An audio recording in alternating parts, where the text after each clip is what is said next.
بہرحال یہ حجاج ابن یوسف کی پھر اخیر بڑی بری ہوئی ہے نا، یعنی یہ پھر بعد میں ولید ابن عبد الملک بنا، عبد الملک بن مروان کا بیٹا خلیفہ، اور اسی دوران ولید نے یہ مہم چلانی شروع کی کہ کیونکہ اس کے باپ نے وصیت کی تھی کہ میرے مرنے کے بعد میرا بیٹا ولید بنے گا، اس کے بعد اس کا چھوٹا بھائی سلمان بن عبد الملک بنے گا۔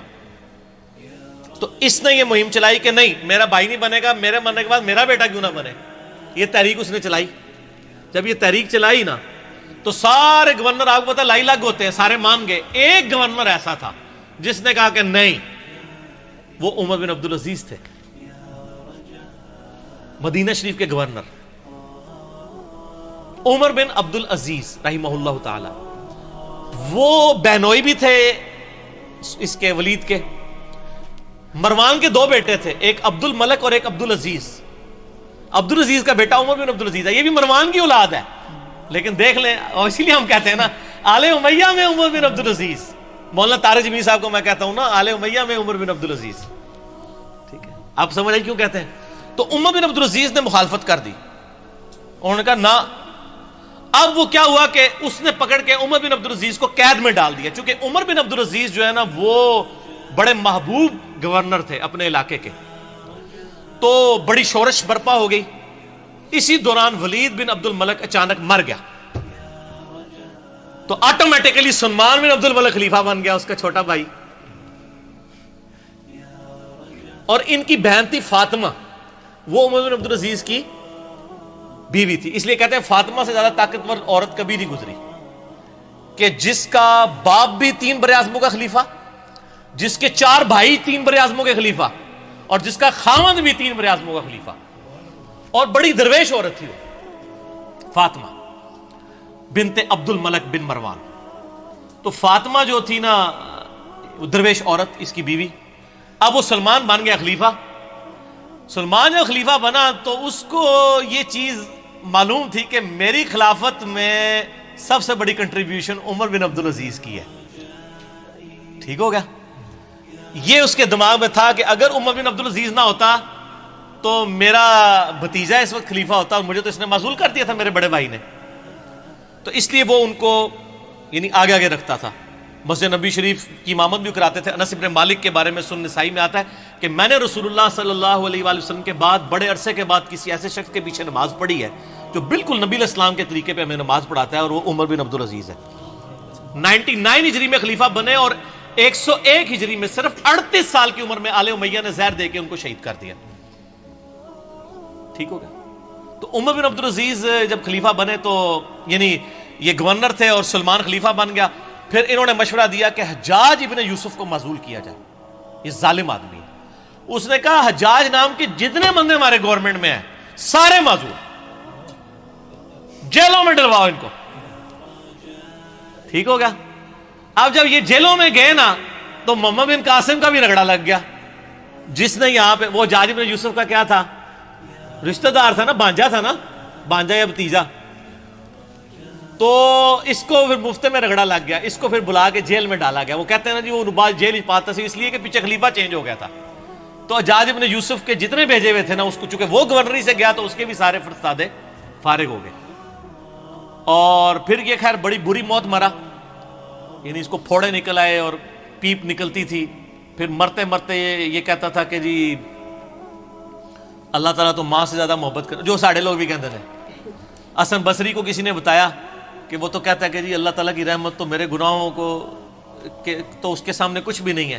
تو حسن بصری نے فرمایا حجاج چاہتا ہے کہ دنیا بھی اپنی مرضی کی گزاری ہے اور آخرت بھی اپنی مرضی کی گزارے، اس طرح تو نہیں ہوتا کہ دونوں جہانی مٹھے باؤ، دونوں جہاں تو نہیں مٹھے میں آ سکتے نا، یا دنیا یا آخرت، ٹھیک ہو گیا؟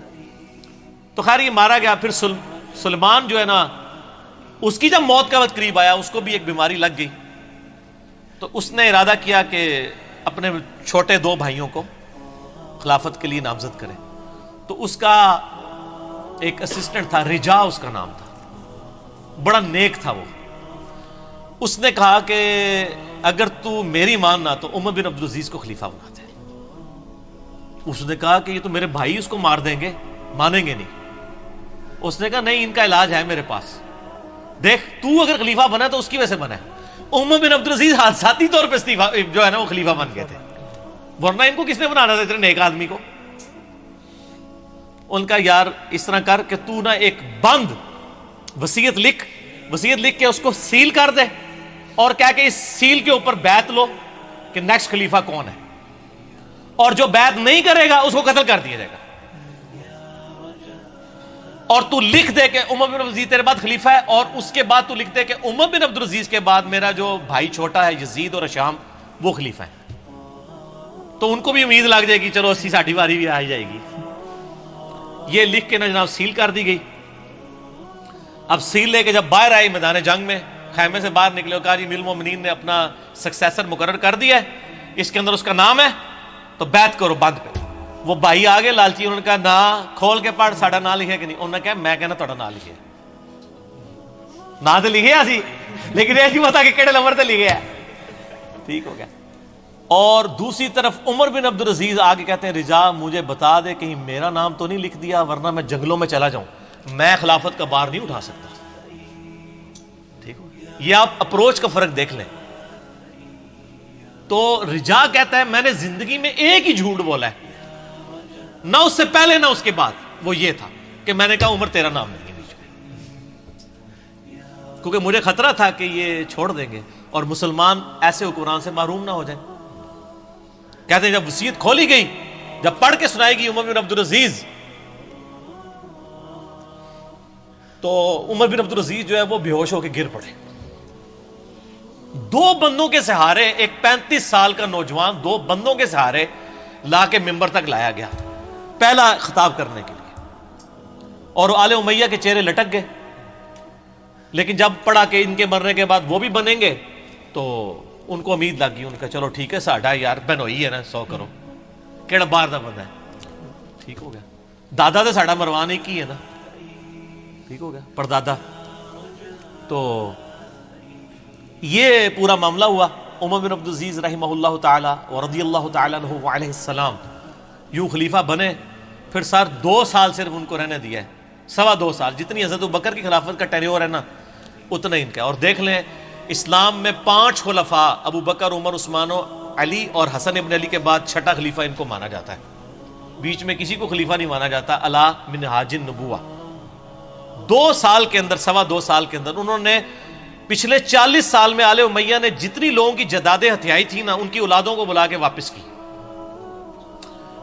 جو جاگیر فدق تھی وہ بنو ہاشم کے حوالے کر دی، اور ممبروں پہ جو پچھلے 60 سال سے سب و شتم ہو رہا تھا مولا علی پر، لعنت کروائی جاتی تھی، وہ بند کروا کے ان اللہ یأمر بالعدل والاحسان یہ والی آیت خطبے میں داخل کی، اور تبدیلی آ گئی جناب۔ یہ تبدیلی تھی جو آئی۔ اور راوی کہتے ہیں کہ جی عمر بن عبدالعزیز جب خلیفہ بنے نا، اس سے پہلے تک یہ حالت تھی کہ لوگوں کی چوراہے پہ یہ گفتگو ہوتی تھی تیرے کتنے پلاٹ ہیں اور تیرے کتنے بنگلے ہیں اور تیری کتنی بیوی ہیں۔ اور جب عمر بن عبدالعزیز خلیفہ بنے تو چوراہوں پہ یہ گفتگو ہوا کرتی تھی کہ تو نے اس ہفتے کتنے نفلی روزے رکھے اور کتنا قرآن پڑھا۔ کیوں کہ جب عمر بن عبدالعزیز جمعے کی نماز پڑھانے کے لیے آتے تھے تو 10 15 پیوند ان کے کرتے کے اوپر لگے ہوئے ہوتے تھے۔ تو لوگ کہتے تھے کہ یار 3 براعظموں کا حکمران اگر اس حال میں رہ رہا ہے تو سر ہم کیا۔ میں یہی کہتا ہوں کہ آج اگر عمران خان صاحب پرائم منسٹر خود خطبہ دے رہے ہوں شاہ فیصل مسجد کے اندر سادہ سے شلوار قمیض کے اندر، تو شلوار قمیض خود بخود ہی فیشن بن جائے گا۔ ویسے وہ پہنتے شلوار قمیض ہی، مجھے بڑی خوشی ہوئی چائنا میں بھی اس نے شلوار قمیض پہنی ہوئی ہے، تو خود بخود یہ فیشن بن جائے گا، اتنی تبدیلی آئے گی۔ اور لوگوں کی یہ گفتگو ہوا کرتی تھی، گفتگو تک چینج ہوگی، حکمران سے کتنا فرق پڑتا ہے۔ خیر پھر یہ ظاہر ایسے حکمران کی طرح ہضم ہوتے ہیں، پھر ان کو زہر دے کے شہید کر دیا گیا، لیکن انہوں نے اتنی تبدیلی کر دی تھی، اسی لیے ان کو اسلام کا پہلا مجدد کہا جاتا ہے۔ یہ واحد مجدد ہے اسلام کی ہسٹری میں جس کو سنی اور شیعہ دونوں مجدد مانتے ہیں، اس کے بعد کسی مجدد پہ متفق نہیں ہے سوائے امام مہدی 12ویں مجدد کے، 12ویں خلیفہ کے۔ یہ ہیں وہ شخص عمر بن عبدالعزیز۔ چونکہ حجاج ابن یوسف کی بات تھی تو حجاج ابن یوسف کا انجام بھی بتانا تھا، اس کے ساتھ یہ ساری چیزیں جڑی ہوئی تھی، تو میں نے بتا دی اس لیے۔